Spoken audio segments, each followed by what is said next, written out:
Hi, I'm Mary Pohl, your host for the Sales Mastery Summit. What would it mean if you could cut the number of meetings required to close a deal? Today's expert works with sales organizations around the world to help them drive up their personal productivity by working smarter. With me today is Dave Brock, leader of Partners in Excellence. Welcome, Dave. Hi, Mary. Thanks for inviting me. I really appreciate it. My pleasure. Well, I so appreciate that you help sales professionals achieve higher performance really by working smarter. That's so important. So to start off with today, can you share with us what is it that you mean by high performance and how did you figure out that you knew a better way to achieve it? Well, I guess high performance really can be taken from a couple of different points of view. Let's start really from a personal point of view of say, me as a salesperson. Is really what I want to do is maximize my ability to meet my goals. So in my goals, if I'm a high performing salesperson, are probably not quota. I probably have a higher standard for what I want to try and achieve for myself. So what I want to do is say, the thing I don't have more of is time, but how do I use my time most effectively, and how do I engage my customer most effectively to maximize the results I produce, both for myself, for my company, and for my customer. So we look at things like simple things like time management, or how do we maximize our impact in each engagement with the customer. We have kind of a saying that says, we have to create value with each engagement. Okay. So that's kind of the personal point of view from kind of high performance and personal productivity. From an organizational point of view, clearly sales executives want to look at how do we maximize the performance of each individual and the team and the organization as a whole. So that kind of is a roll up to the whole thing. Okay. I guess kind of going back to say, how did it become important to me?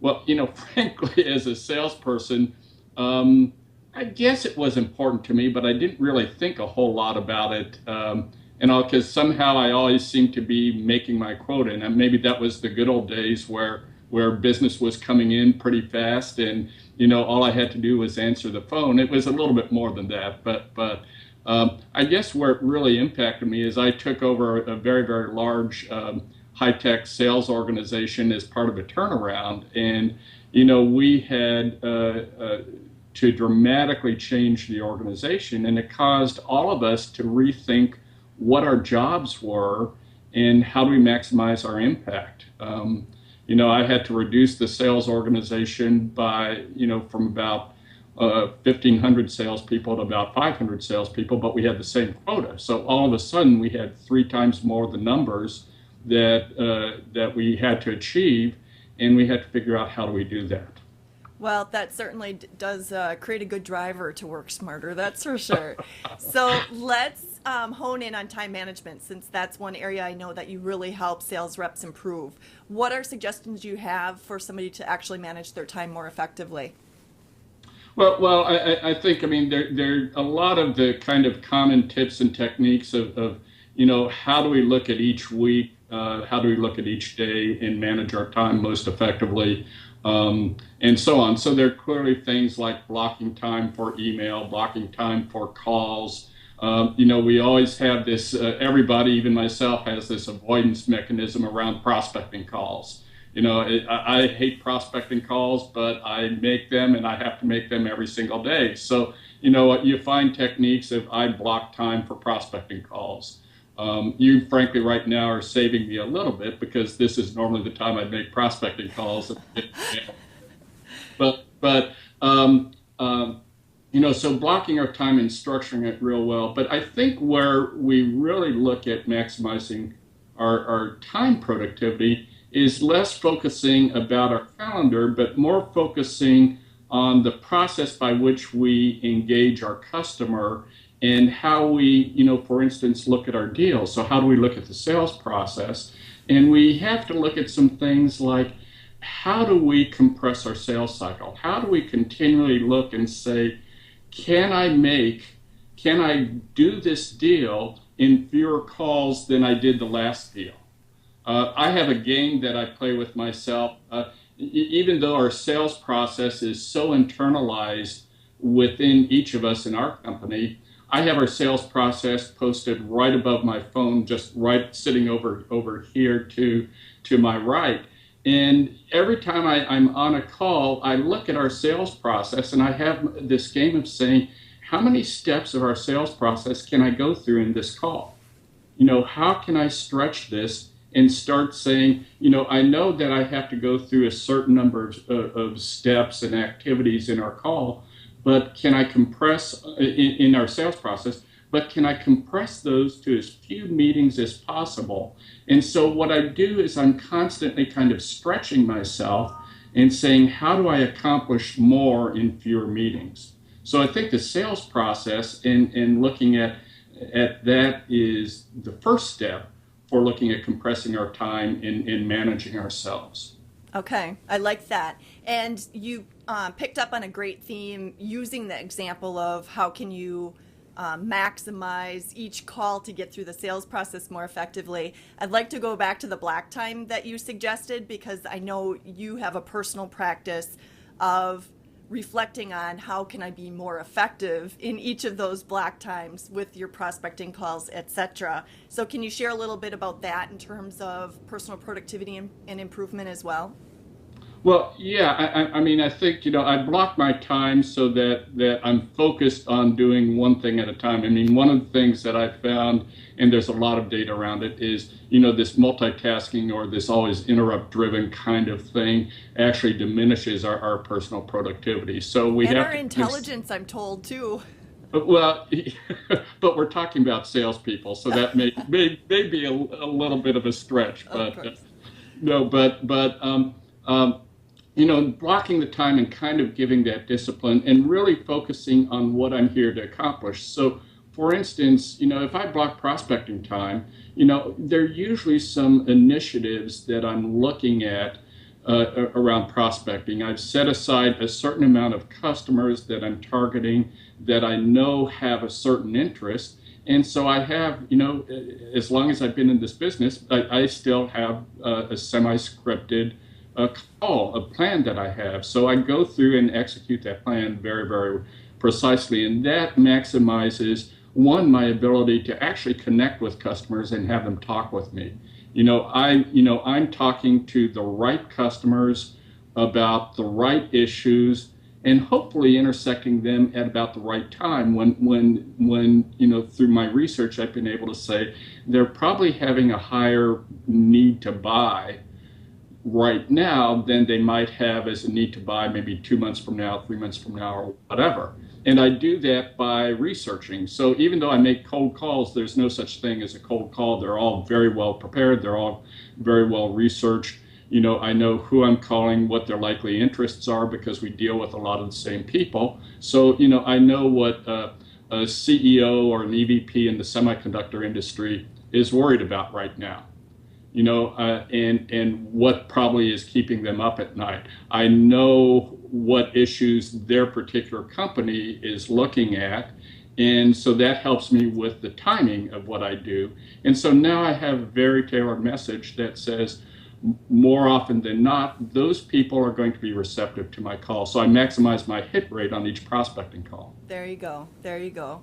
And that ties back into how you reduce the sales cycle. Can we dig into that a little bit more? Because you mentioned how you really have laid out your sales process very clearly, and then you attempt to get as far along through it as you can with each call. Can you share more about what it takes to accomplish that? Yeah, well, there are a few things, and they're all kind of interlinked. I mean, the sales process is really kind of the cornerstone to personal sales productivity. So what the sales process does is it tells us how to find and qualify a customer and then how to take them through their buying cycle to a decision and a close as quickly as possible. And it's based on our best practice and our best experience. So we've been calling, for instance, in our sales process, we've been doing this for over 20 years. And so we have a very well-tuned sense of our process. I mean, one is we know where our sweet spot is, so we focus on our sweet spot. So what that does is that dramatically improves our win rate. For instance, I have a win rate of about 87+%. It's not because I'm that great a salesperson, even though I am a pretty good salesperson, but it's because I'm calling in my sweet spot. I'm calling to customers that are likely to be very interested in the services and products that we have to offer, so they have a high propensity to buy, number one. And I don't spend a lot of time outside our sweet spot because those are harder customers to acquire. Second is my sales process tells me the kind of broadly the steps to go through. So now I'm at a certain point in my sales process and I'm executing a sales call. The thing that most of us salespeople are is we're smart people, we're fast thinkers and so on, so we tend to shoot from the lip. And we tend not to prepare as much as we really should. I spend, just a few minutes, maybe 5 minutes or so, or if it's a very complex and important call, maybe a little bit more time, but I plan the call. We did some research for one of our clients a number of years ago, and we found that salespeople tend to make 30 to 50% more calls than necessary to close a deal. And the reasons, when you start looking at it, is bad call planning and bad call execution.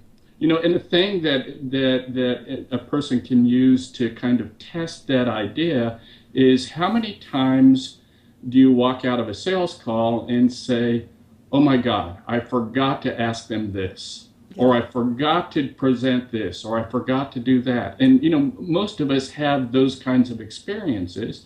And what does that do? That creates another call that we have to make. It lengthens our sales cycle and so on and so forth. So we get into this kind of death spiral.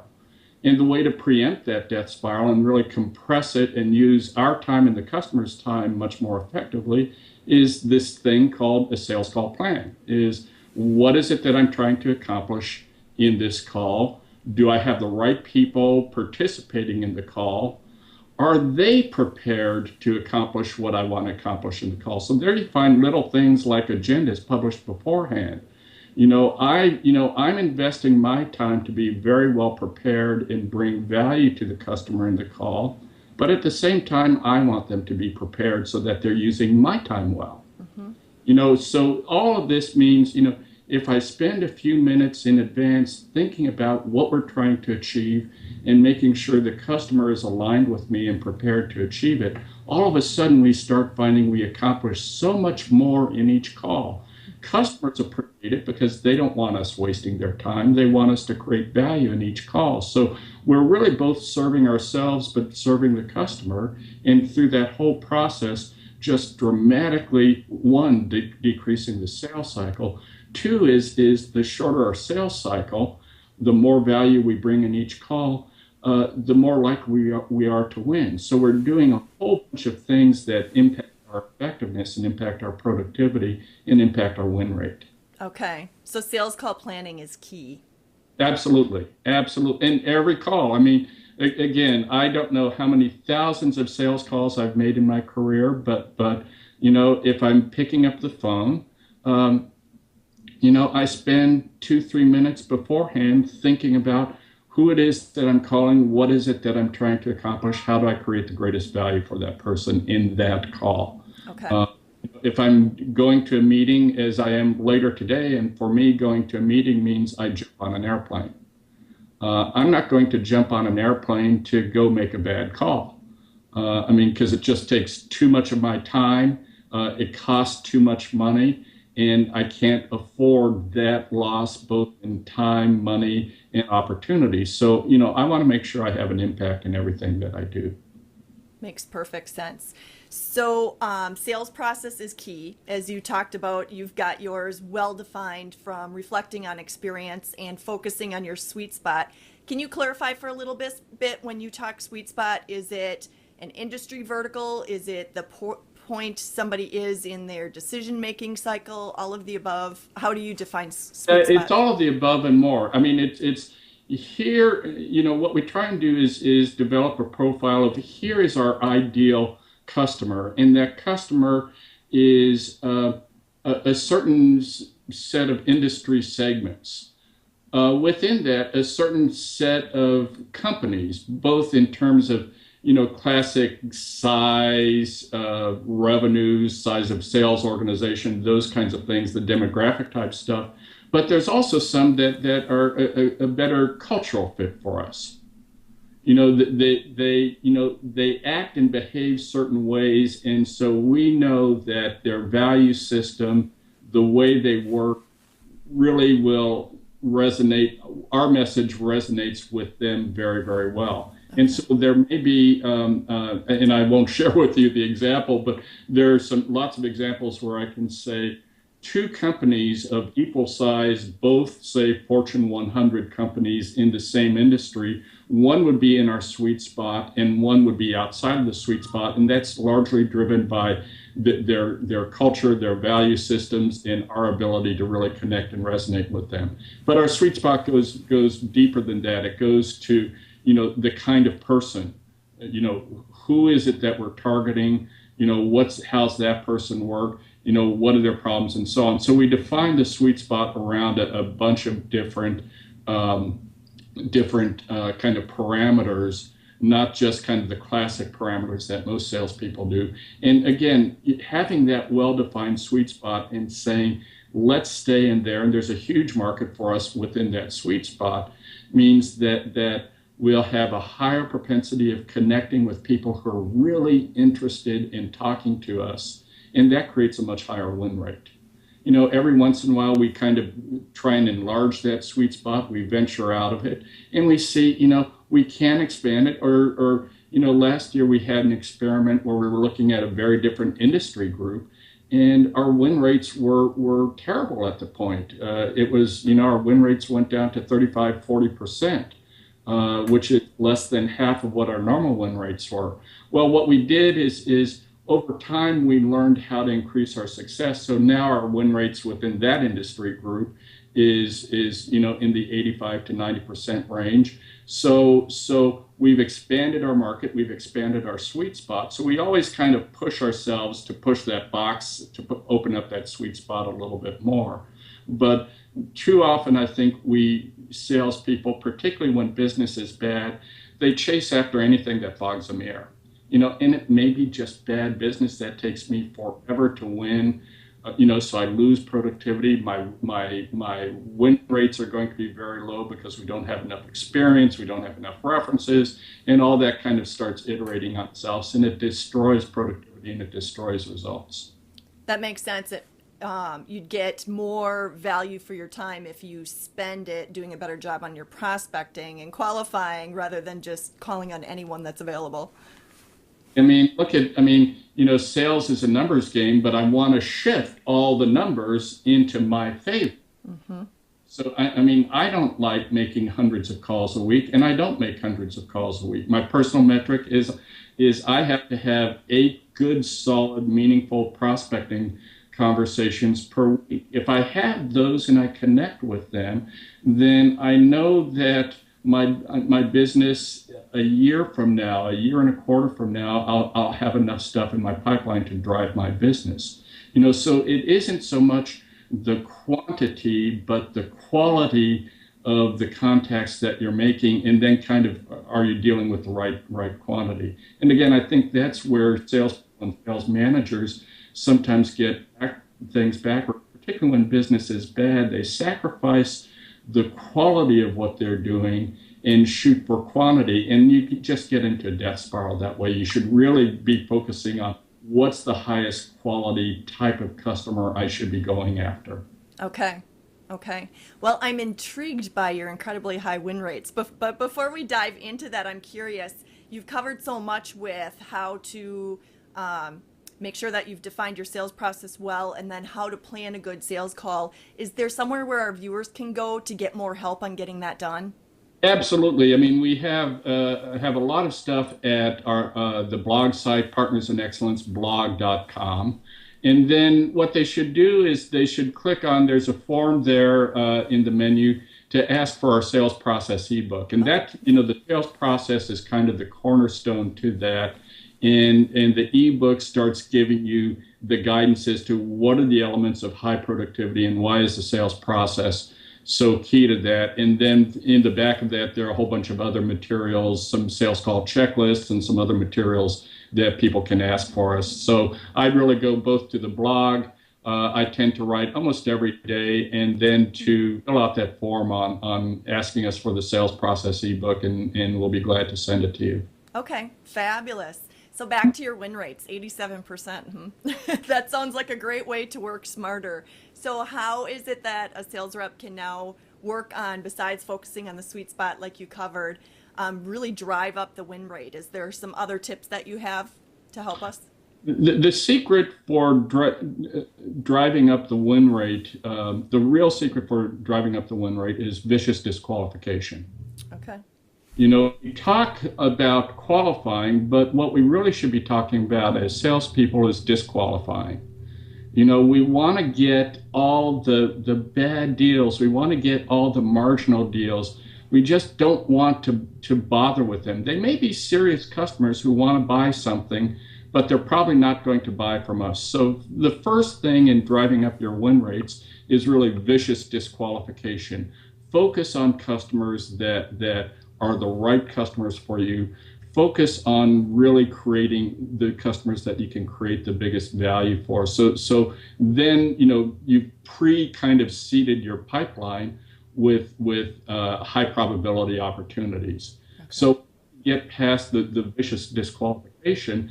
The second secret to success for a high win rate is really in the discovery process. The discovery process is, if you do that correctly, and by that it's asking the customer what they want to achieve, understanding what the problem is and what they're trying to do, giving them some ideas about how they might run their business differently and getting their reaction, understanding how the decision will be made and who else will be involved. So in this discovery process, if you do it correctly, what the customer does is lay out the roadmap for success. They, you know, with them, you agree on, here's what we're trying to accomplish. Here's, you know, the value that we're trying to look for. Here's the people that are going to be involved in making the decision. Here's the roles, and here's how we're going to make this decision. And so early in that discovery process, the customer lays out the roadmap that says, this is what you have to do to earn our business and to achieve success at the end. And so the rest of the sales process becomes executing against the roadmap that the customer has defined for you. So again, I think the two secrets to very, very high win rates are vicious disqualification and great discovery. Okay. Mm-hmm. That makes sense. Now, there's one other area that we talked about previously that people can work smarter and really achieve high performance, and that's in driving up their transaction rates. So do you have any tips to help us in that area? Well, you know, what we always need to do is look at, and by transaction rate, what I mean is, what's the average deal size? Okay. How do, you know, if I have, let's just say, $1 million quota, and the average transaction that I get out of it is $50,000, that says to make my quota is I have to close 20 deals. Well, if all of a sudden my average transaction rate is $100,000, I only have to close half that number of deals. I only have to close 10 deals. You know, so part of it's, you know, looking at bigger opportunities. You know, how do we go after those kinds of bigger deals? Part of it is looking at cross-selling and upselling. You know, and so it's hard to look at cross-selling and upselling unless we really understand the customer's problem, unless we really understand what they're trying to achieve, and unless we're trying to build a huge value proposition for them. You know, if they've come in and said, I need to buy this, it's very, very difficult for you to, you know, upsell or cross-sell them because they already have their mind set. But if you've engaged them in the right way, if you've engaged them in the right conversation, and the conversation is less about your product, but more about what they want to achieve, then you have greater flexibility to say, I can provide a more complete solution for you, and I can drive a higher transaction value. So it has both to do with the kinds of customers you go after and how you engage the customer in talking about what they're trying to achieve or what they could achieve versus talking about your product. If you talk about your product, you have your product's price, and your customer is going to ask you for a discount off the product's price. So it's hard to increase your transaction rate that way. Okay. So it takes more than just saying, do you want fries with that? Exactly. You're too late at that point. Call them a happy meal or something like that. So There you go. Well, this has been really helpful. We've covered a lot of areas to really drive up personal productivity in a short time. Do you have any favorite client examples where you've really seen a transformation of people driving up their personal productivity through these type of tips? Actually, we have countless kind of examples. I mean, typically we see people increasing their performance and productivity somewhere in the range of 35 to 50%. So there's some really great examples. There's one, small client that I'm working with right now, and their VP of sales is absolutely a brilliant person. And through his personal leadership, I think what we've seen them in the past year with the same salespeople triple their sales performance. And there are a couple, I think, secrets to success. One is they're very, very good salespeople. Two is beforehand, they hadn't really defined their sweet spot. So they were wasting a huge amount of time just kind of being aimless, being purposeful, having no real purpose and not knowing where to go.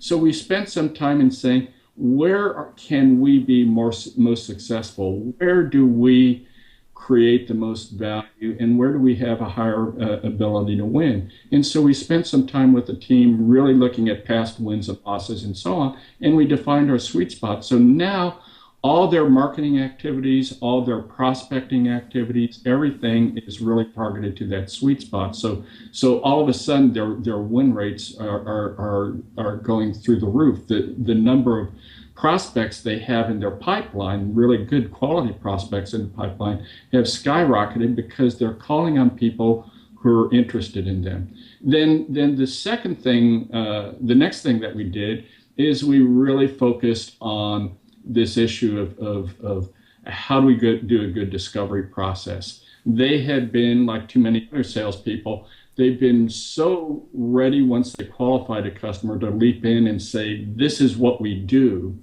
that they'd skip the part that says, what is it that you want to achieve, and how will you select a vendor to help you achieve that?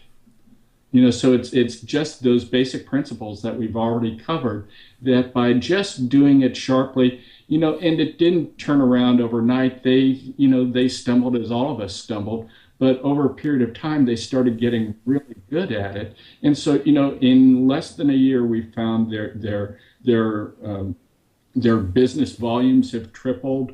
They aren't going after that many more deals, but they're going after higher quality deals and higher value deals as a result of it. So it's really been a great success story, and we see that in all sorts of people, both in individual salespeople that really take this to heart and do it well, and with very, very large sales organizations. So it gets down to the basic discipline, the basic blocking and tackling that we're supposed to do as salespeople, but somehow in the rush of everyday business we forget to do those. It really does. All this stuff really does work. Makes sense. And that ties back so nicely to an initial challenge you shared from your own career when you lost 2/3 of your sales force and was kept with, or still had to achieve the same quota. You obviously can't work 3 times harder than you were already working. So the only way to do it is to get smarter. Sounds like that's what you helped this client do. We did. I forced the loss of 2/3 of the people, unfortunately, but then it's the whole team had to figure this out, and it wasn't working harder. It wasn't working longer days. It was really working smarter, and it was working smarter about how do we go through and execute the sales process? how do we create value for the customer in each and every interaction that we had? So what happened is customers didn't want to avoid talking to us, but they wanted to talk to us because we knew we weren't going to waste their time. And then really, how do we go after the right customer? Defining the sweet spot and doing vicious disqualification. Those are really the secrets to our success. Okay. You share an example in one of your blogs that I loved about a really high value deal opportunity for someone calling on a CIO of a company. Would you mind sharing that for our viewers? Yeah, that was, and here's what we talked about sales call planning in the sales process, and kind of thinking with the end in mind. And as salespeople, we tend to kind of too often work kind of like bumper cars. The customer tells us something, we react to it, and we do the next thing, and then the customer tells us something more, and so we get diverted all over the place. And what that does is that lengthens our sales cycle, reduces our sales productivity, and our overall effectiveness. What we need to do is think with the end in mind. So we need to think about, when do we want to close this, and what do we need to get accomplished? In this particular incident, I was dealing with a salesperson. She was truly one of the best salespeople I'd ever met, and she was going after a $50+ million deal. It was a very, very large deal, and she was going on probably the last call before the closing call, and it was on the CIO and the CFO of a very, very large organization.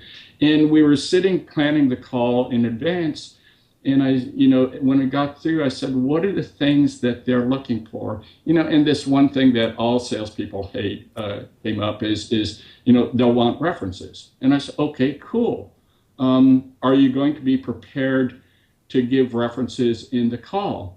And she said, well, no, you never give references in the call. We always say, we'll get back to you. And it's always what salespeople do, is we'll get back to you with the references.